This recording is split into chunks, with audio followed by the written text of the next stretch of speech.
ہے نا۔ اظہر صاحب کا سوال ہے لاہور سے کہ ایک عورت نے خلا لے لیا، اس کی عدت کتنی ہے؟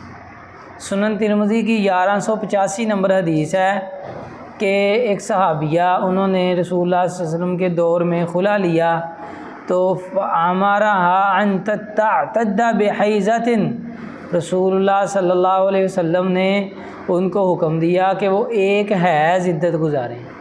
ہمارے معاشرے میں عام ہے کہ خلا والی عورت کی 1 ماہ عدت ہے اور جس کو طلاق ہوئی اس کی 3 ماہ۔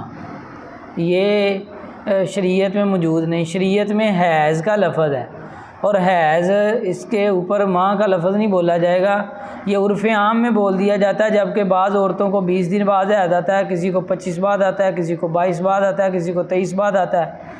ایک عورت ہے اس کو آج خلا ہوا ہے، خلا لیا اس نے آج، کل اس کو حیض آ گیا ہے تو سمجھے اس کی عدت ختم، جو ہی حیض سے پاک ہوگی فوراً آگے وہ نکاح کر سکتی ہے۔